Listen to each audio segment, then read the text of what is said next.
Welcome to the podcast, Nick. I am very excited to talk to you today. I really love hearing people's stories.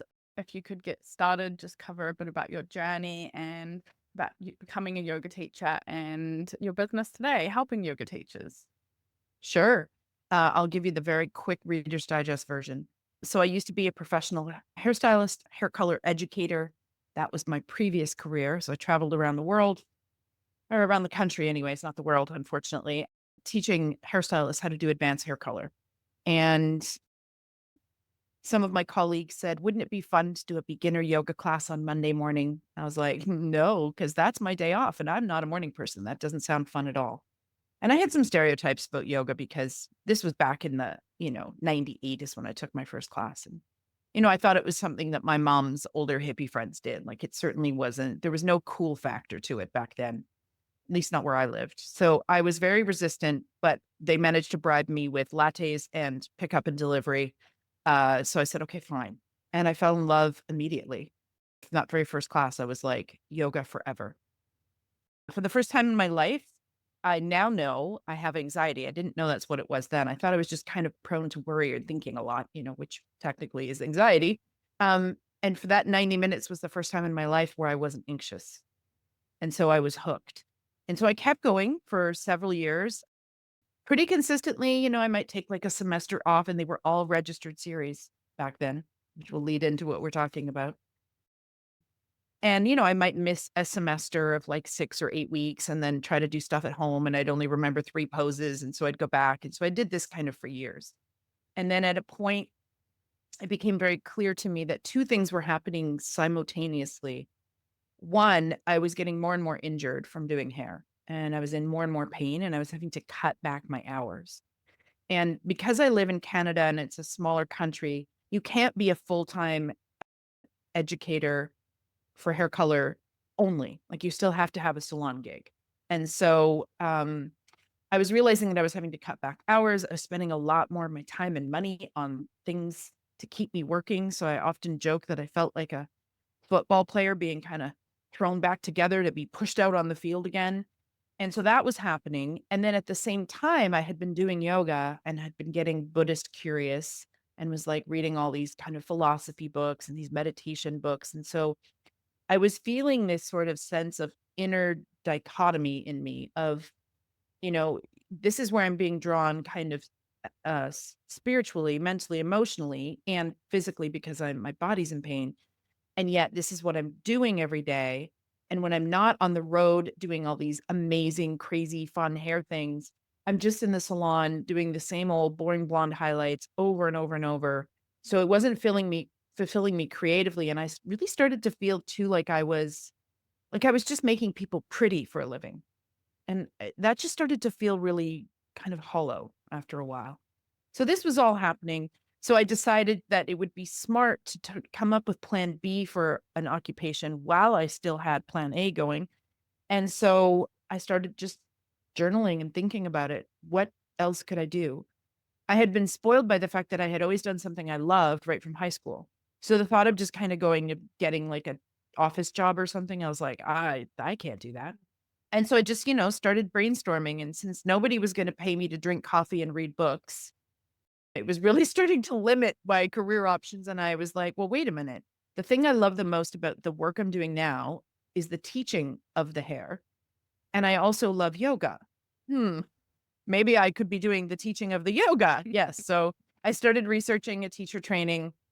I took my first one. I graduated in 2004. That was actually a 300 hour. This is before Yoga Alliance kind of decided to try to rule everything. And so it was possible to have different things than just a 2 or a 5. So it was a 300, 200 hour of training, 100 hour of mentorship and apprenticeship. And then from there, a few years later, I fell madly in love with Yin Yoga because I went to a workshop with Paul Grilly and absolutely fell in love with that style, and then took 500 with him. And then several years later, decided that I wanted to take my yoga therapy training because at this point I'd been teaching for like 15 years, maybe 15 or more. And it was getting harder to get kind of immersive education that dug deeper. The more experience you get, the harder it is to find those experiences. And I was already working therapeutically with people with back pain. And so I thought, well, this seems like a next step. And so I moved provinces and gave up my whole abundant teaching career and went back to school. And I studied Chinese medicine first initially, and then got my yoga therapy certification. So that's kind of how my yoga journey has been. I started working with teachers, and I work with teachers in two capacities: one, business mentorship, and two, I run a therapeutic Yin Yoga teacher training. Both of those came rather organically when teachers that I knew just started coming asking me questions and if I could help them. So we'll talk more about the business part because that's kind of more what we're here for. When I had colleagues coming to me and saying, "You seem to have your poop in a group here. What are you doing? Can you walk me through this? Can you help me with this?" And that's when it shifted for me starting to work with teachers. I will say, though, I did have a very dark night of the soul about 3 years into teaching when I realized that I couldn't just keep adding another class and actually make a living and feed myself. And so I had already had this crisis of faith where I literally spent Easter weekend sobbing about the fact that I was broke, but doing what I love to do. And how do I do this? Like, how do I have organic cotton leggings and be able to go to a training and have money in the bank and do what I love? And it just wasn't sitting for me. And so through that process of literally breaking down to break through, I realized that what I hadn't invested time in was business training. And yes, I had run my own business as a hairstylist, you're self-employed, but this was a very different business and it was starting to be a different time. And so I took a couple of business courses, one that was both of them were online, but one was for online businesses only, really. The other one had a bit of a brick and mortar element to it as well. And so I started, diving headfirst into anything I could learn about business and eventually ended up taking those courses. My very first toe dip in the water was by somebody who is still my marketing coach. His name is Tad Hardgrave, Marketing for Hippies. And he had a day-long pay what you can workshop. And I did that. And thank God it was pay what you can because I was a newly minted broke yoga teacher. And that really kind of started me exploring the business side of yoga and trying to figure out how can I market and expand my business in non-gross ways and still teach yoga. And so when I knew that I was doing that successfully is when teachers kind of just started knocking on my door and saying, "Can you help me with this?" And so that's kind of how that started. And then I had to start thinking about like, what is the smartest way to help them? And, do I do this one-on-one? And what do I charge for this? And all of that stuff came just kind of as needed. That's really a beautiful journey to listen to and how it just morphed through time. I really love that. So we're going to talk all about registered series versus drop-in series. Yes. Just so we're all on the same page, could you just run us through what is the big difference between these? So a drop-in class, people just can come one Thursday and not the next Thursday, right? And so in a registered series, they would be committing to a chunk of classes. It could be, 4 week, 6 week, 8 week, 12 week, whatever, and mine evolved slowly. They started smaller and now they're a full season. Mm. And the person is prepaying and they're committing to being there for that duration. Now, of course, they may miss a class here or there, but they're taking that chunk of time in their calendar, they're paying for it, and they're putting that in their calendar. And so it's a lot more like you would think of like a course as opposed to kind of dropping in and out. I can just picture the benefits, not just to you as a teacher from this, but also to the students as well. Huge. What Yeah. what are the big benefits of running these registered classes? For teachers or students? We could do both if you like. Okay. Want to start with teachers? Yeah. Okay. So if you're a teacher, it's way more financially sustainable, number one. When I switched from running my own registered classes, when I switched over, I doubled my income without charging my students anymore, and I was renting space. And the only reason that I could rent a space and run a semester is if it was a pre-registered series. You can't be paying space rental when you only know if you're going to have 2 people there. That's just not sustainable. So it's a far more abundant model for teachers that kind of want that sovereignty to run their own thing, but also for studios, frankly. It's far more financially sustainable. Because these registered series, because you know what you're getting, it does allow you to have smaller classes and more sort of personalized attention while still being sustainable. Because I have, 10 people, 12 people that have committed to being here. Whereas when it's a drop-in class, that can go so up and down. I did mention I doubled my income. That usually gets some attention. And without charging my students more, it's not like I went out on my own and now I jacked up my prices and doubled my income. I just literally took what are they already paying? I found a space to rent. I bought some props and lickety split. Now, it wasn't that fast. There were steps along the way for sure.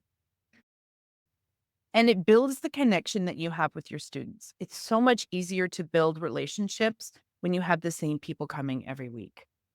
And also that community aspect, right? Your students get to know each other. It builds an actual authentic community.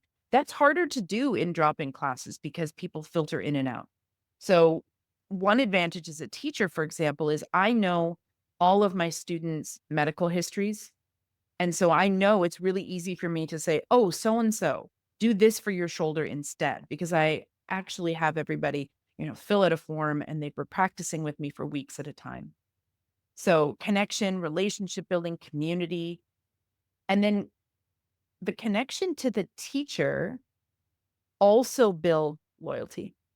So one of the things that happens to me often is when my students run into me on the street.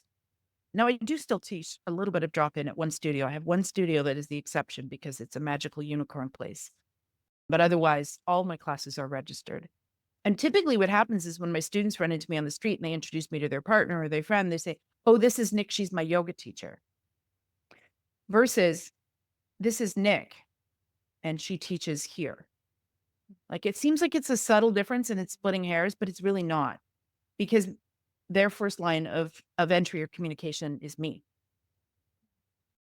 So that makes a big difference as far as just like loyalty and community. I mentioned being able to customize things. So when you know your students' injuries and their goals and some of their medical history, then you can really sort of customize the experience for them. It also makes your students way more consistent. They are far more likely to show up if they've already prepaid, they know the dates, and they've put them in their calendar. Then they just know Wednesdays at this time, I do the yoga.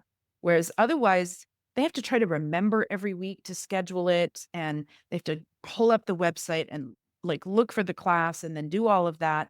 So it just becomes another thing on their to-do list. Whereas with my students, now mine are a bit longer, they're 12 weeks. It's like I'm only a thing on their to-do list every 12 weeks. Then they just got to show up because they've already got their spot, they've paid, they just have to put it in their calendar. Another thing that I love about doing them is the continuation. So you can work your classes on a progression.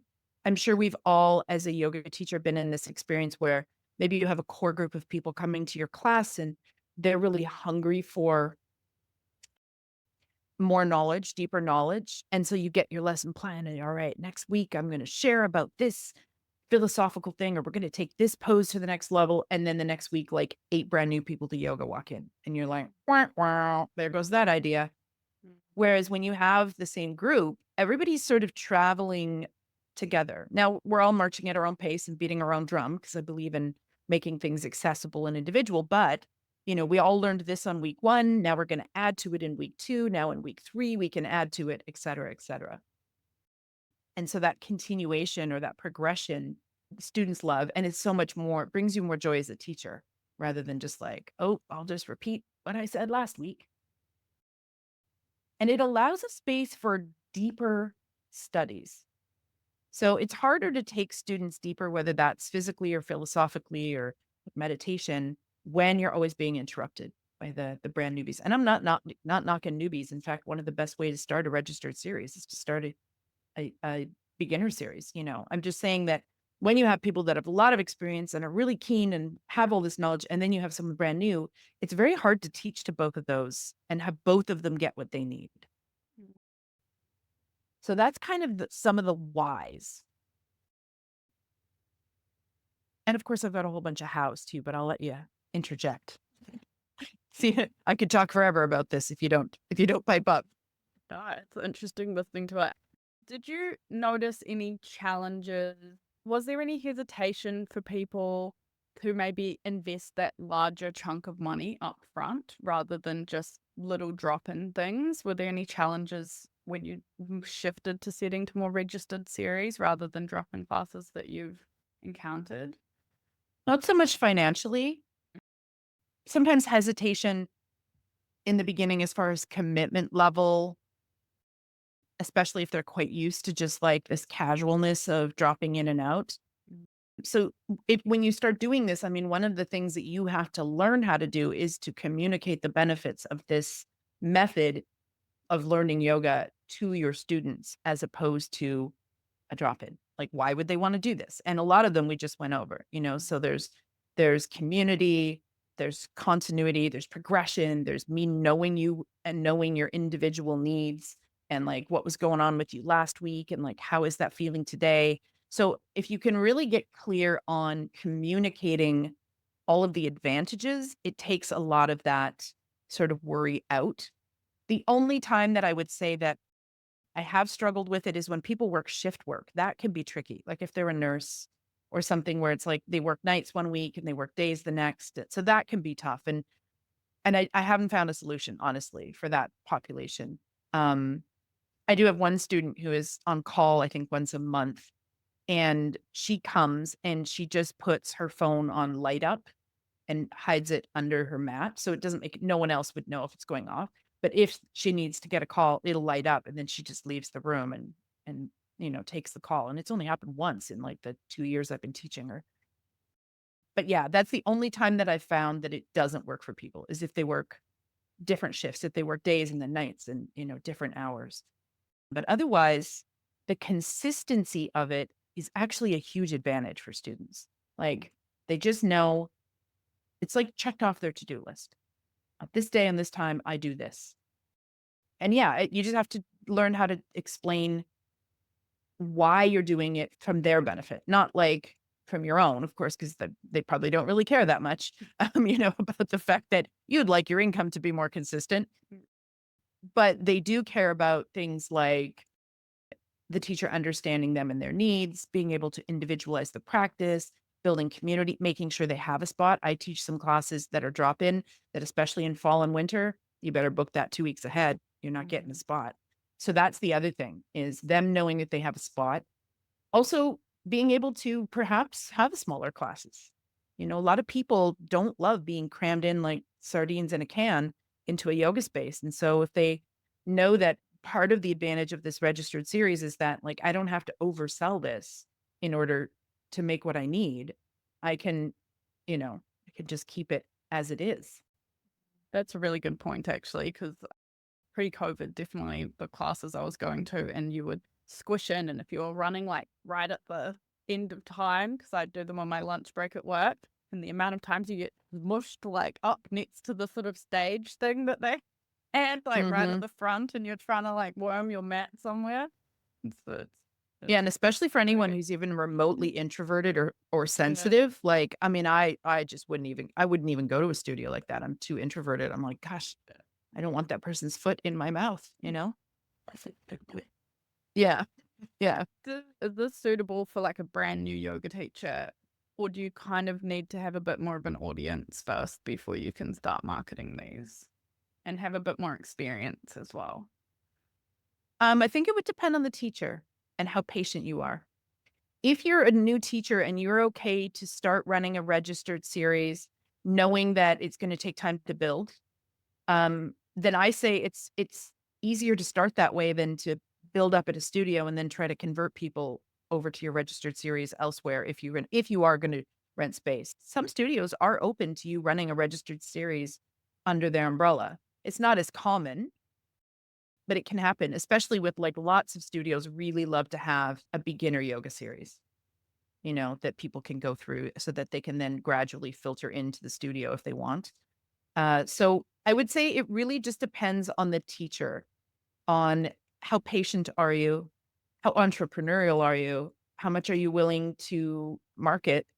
Um, it's for teachers who maybe don't want to do anything, they just want to kind of show up and teach. This is not going to be the model for them because you are going to have to market it and you are going to have to promote it. And, it does take a little bit more admin time, although that can be drastically lessened with like technology.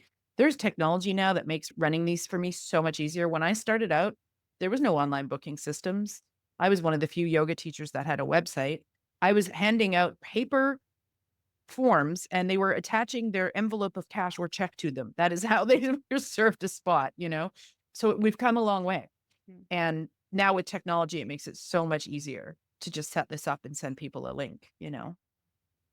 Yeah, on that, does it require more time for you in terms of creating the classes as well, or is it a little bit more streamlined because you're building on something every week? Yeah, for me, it's definitely more streamlined because I'm not trying to recreate the wheel every class. I'm going, okay, here is the foundation in week one. I have an idea by week, whatever, 8, 12, whatever you're doing, of kind of where I'd like to have moved through the poses. And so it actually makes it easier to kind of, put down your sequences, I find, than if you're just sitting there going, okay, we have no idea who's going to show up today in this room. What should I do? It makes working on a progressive nature, it makes it actually easier, I feel like. Mm. And once you've completed your series, how do you keep people engaged for the next one? Like, do you have different goals throughout the year? How does that work? Well, there's a couple of things. There's two answers to that. One is I'm a big proponent of niching. So I wouldn't recommend. Now, I did do this when I first started teaching, but remember, this was like in the early 2000s. We are not in the same marketplace anymore. Back when I started doing this, you could literally put up a not even super well designed poster in coffee shops and just say yoga in this location for more info, see website, and people would do that. That's not the landscape we're in anymore. So I would say niching your classes is really going to help with that continuing. So, for example, I'm a yoga therapist, so I have a back pain yoga class. So, yes, people are coming for 12 weeks and then they know we're going to be starting a little bit again at the beginning to some extent, although they can of course always move at their own pace, but they know that they're there for a reason because they've got back pain, you know? And so that helps. Now, I didn't do that at the beginning because I didn't have a niche at the beginning, frankly, and the market was very different. But I would say now I would make your classes as niched as you can. So an example of this might be one of the gals that I worked with. Hey, Jackie, if you hear this, she's a triathlete and she works with triathletes. That's one of the things that we worked together on was niching. She had this idea in her head of what she should be doing in her classes and hadn't even thought about the fact that like she's a triathlete. And I was the one who was like, you're struggling to find a niche. May I just point out that you're really passionate about this. You're already enmeshed in this community. Perhaps yoga for triathletes, which would also allows you to help runners and cyclists and swimmers, right? So it's niched, but it's still broad. Mm. And you know, that personality type is just going to keep coming because they know they're not going to do it on their own. Mm. Like that kind of A type driven, they're not going to do that stretching and that, fascial release ball work and stuff like that unless they're coming. And then the other thing that brings them back, honestly, is the community. You create this little sort of nest of people that see each other all the time. And I think especially now post COVID, we're really hungry for that, like we were so cut off from each other for so long that to have this kind of group of people that you see every week and that you say, "Oh, how was your vacation? And how's your dog doing?" And, these things are really important. Yeah, so that works very much in person. Does this still work for people online? How can you create sort of that sense of community for teachers that are teaching online? So when my Zoom class is what I do, first of all, I let my students know that I'm always going to be there at least 10 minutes early, often 15. So that if anybody wants more time to connect, they can log on early. If they need to tell me something, like if something's going on with them, they can always come early. But either way, I spend the first 5 minutes doing a check-in. And we just, each person's like says where they're coming in from, how they're feeling that day. We also have this weird thing that started where we all share what we were drinking, and that's because of me. I was always drinking weird things like matcha or like turmeric water, and so or like chocolate smoothie. So I was drinking things that either looked like grass, pee, or poop, basically. And so students would in the chat be like, "What are you drinking?" So I just started telling them what I was drinking, which now means everybody shares what tea they're drinking or whatever. And if there's pets in the room, we make sure that pets must be introduced. And so even though we're all over the world, there is that sense of connection at the beginning of class. We take for sure the first 5 minutes just to do a quick hello with everybody, but people know that they can also come early and that I'll be there. So if anybody does want to just come hang out early and connect with me or with the other students, they can always do that too. Yeah, that's a good tip. I like that you're sharing all of what you're drinking. And so much so that if somebody moves to a different time slot in the next semester, the people that were Zooming with them last time will be like, "Where's so and so?" So yeah, they really do get, build that community. Yeah, that's nice. You did mention it's a little bit more work involved. How do you balance like trying to get people involved, especially if you're starting and you haven't quite got that community yet, without being too salesy or pushy? Because I know a lot of yoga teachers that sort of like ick on the marketing side can be a bit off-putting. I should probably clarify. I don't mean it takes more marketing effort. It actually takes less. It just takes more admin time, meaning you have to get out your calendar and like mark the days and figure out when the classes are going to end and all that. But the actual like marketing is less because you're really only kind of doing the majority of your marketing at the beginning of a semester. And then you can talk about other things on your social and in your newsletter for a few weeks. Whereas if you've got a weekly class, it's like every week you're like, Wednesday, 12 o'clock, da da da. It's like that used to drive me crazy, feeling like I was constantly like, come Thursday, come Friday, come Monday. Yeah, it's exhausting. Yeah. And is the marketing style a little bit different then? Like the actual Yeah. information that you're presenting as well? Yeah. I mean, I think I talk a bit more about like what you can expect to happen in the classes. You can share more testimonials as well. So you can kind of do like a little bit of a slow teaser at the beginning. And then, and I'm just clear, I just say for the next 3 emails, it's going to be all about the semester. And then we're going to be back to our regularly scheduled programming. But along the way there, everything has like a link to, if I share a video, I might say, this is an example of a Zoom class. So you'll hear more about those soon. So you can plant seeds slowly along the way as well, but without feeling like you're constantly like pushing your stuff on people. Yeah, I think that will resonate with a lot of people listening because then you have that break. Comparing the drop-in classes with the registered series, you mentioned you price it the same as like a drop-in classes. I mean, you would really have to just kind of look at your market. I actually do sliding scale with all of my classes, except for the one studio that I teach at, because I just show up and teach there. I don't have any say in that. Not everybody's going to be okay with that method, but I just find that sliding scale works for me as far as where my heart is aligned.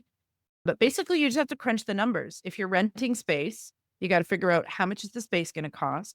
How much do I need to be paid? What's my minimum number of students to make that happen? And then it's literally just math skills. It's not very exciting, but yeah. And then that gives you kind of, okay, at my minimum, I would need this much to come in per class. So that's going to be what your class rate is. I mean, obviously you can't go way higher than like extreme higher than industry standard, but you'd be surprised actually. So you do have a lot more opportunity for expanding and growth and like long-term growth within your business Yeah. goals. And you can even, do things that fit with your heart. Like I have sliding scale, but I also have one scholarship opportunity for each class for somebody who's maybe experiencing hard times, or maybe they're not working, they're on disability, or, something like that. I have an opportunity then, because I run my own class, to give one spot away as a scholarship, or to do a work trade if that was appropriate too.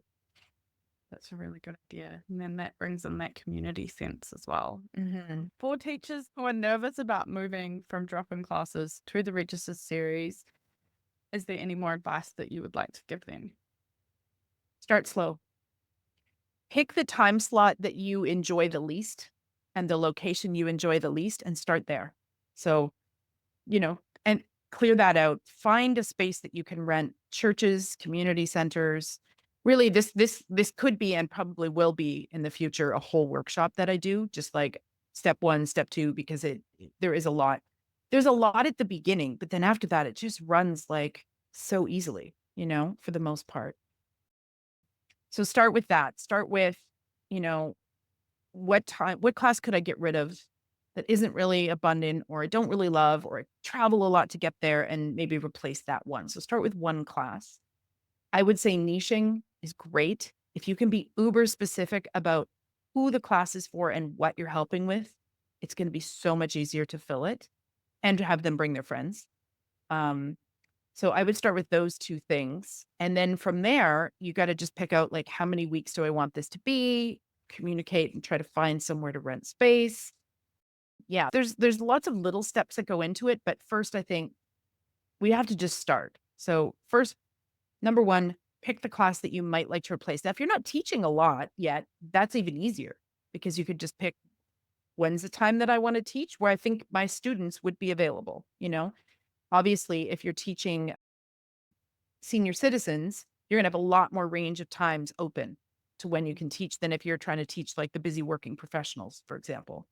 So kind of figure out what time works for you, what time would work for your people, and then carve that time out in your schedule, and then start to look for a location. Yeah, that's great advice. Little steps, one at a time. And we've jumped around to our rapid fire question round. Okay. If you could turn to yourself in your first year of becoming a business owner and an entrepreneur, maybe as a yoga teacher, because you have run multiple businesses, what advice would you give? Get a niche. 100%, hands down. Get a niche. Now, I probably would have needed help with that. Like, I don't think I could have come up with that on my own. Um, but yeah, if I could have niched earlier, things would have been way more abundant, way quicker. I would Right. have felt more on purpose as well. Yeah. Any advice for anyone struggling with picking their niche? Because I know that's something our I have a community. free video on my email list. Yeah. Walks you through a whole workshop. We will Yes. add the links for that. Yeah, because One. most people struggle with niching because they're all up in their head about it, but really your true niche is hiding in your heart. You just have Mhm. to learn how to unearth it. Yeah, love that. We will put a link for that for everyone in the show Awesome. notes. And you have a podcast. How can everybody connect with you more? Well, if you just go to nykdanu.com/teachers, that'll take you to a portal, which will ask you if you want to learn about business mentorship or Yin Yoga. And then you can click through from there and, join my list. I give away lots of good free stuff on either of them along the way to when I have paid offerings. Yeah, when you join the business mentorship, you get the video called So You Think You Can Niche, which walks you through step by step with your journal how to, like, figure this out. So yeah, that's a good place to start. And for the yin stuff, if you are interested in yin training, you get a free video and a PDF sequence, and then you get the podcast emailed to you every week. So yeah, those are the 2 ways. Thank you so much for joining us today. It has been an absolute pleasure to chat with you. I hope you have a wonderful rest of your day. Thanks so much for having me. Thank you.